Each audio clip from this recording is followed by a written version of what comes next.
सर्व नागरिकांना महत्त्वपूर्ण सूचना. आपल्या गाडीच्या HSRP प्लेटसाठी रजिस्ट्रेशन करण्याची अंतिम मुदत ऑगस्ट 15 ला संपणार आहे.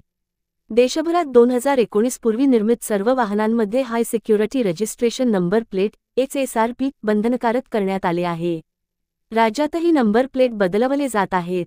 मात्र गुजरात, आंध्र प्रदेश सारख्या इतर शेजारी राज्यांच्या तुलनेत महाराष्ट्रात सर्वाधिक दर का आहेत, असा प्रश्न उपस्थित करणारी जनहित याचिका मुंबई उच्च न्यायालयाच्या नागपूर खंडपीठात दाखल करण्यात आली. सुदर्शन बागडे यांनी ही याचिका दाखल केली आहे.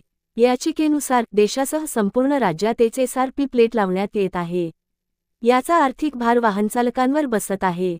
2018 साली सर्वोच्च न्यायालयाने HSRPबाबत निर्णय देताना स्पष्ट केले होते की वाहनांमध्ये वापरण्यात येणाऱ्या इंधनाचे वर्गीकरण करण्यासाठी विविध रंगांचे होलोग्राम स्टिकर्स लावावे. सर्वोच्च न्यायालयाने निर्णय देताना नंबर प्लेटच्या दरांबाबत काहीही सांगितले नव्हते. त्यामुळे देशातील राज्यांमध्ये वेगवेगळ्या दर आकारण्यात येत आहेत. राज्यात मुबलक दरात HSRP प्लेट उपलब्ध होईपर्यंत यावर बंदी घालण्यात यावी. सर्व भागात समान दर असावे, अशी मागणी याचिकाकर्त्याने केली आहे. महाराष्ट्रामध्ये HSRP बसवण्यासाठीची अंतिम मुदत 31 मार्च 2025 होती. नंतर ही मुदत 30 जून 2025 पर्यंत झाली.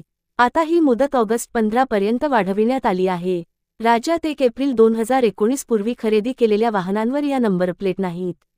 त्यामुळे दिलेल्या मुदतीत त्यांना ही प्रक्रिया पूर्ण करावी लागेल, अन्यथा नियमानुसार दंड आकारण्यात येणार असल्याचा इशारा परिवहन खात्याने दिला आहे.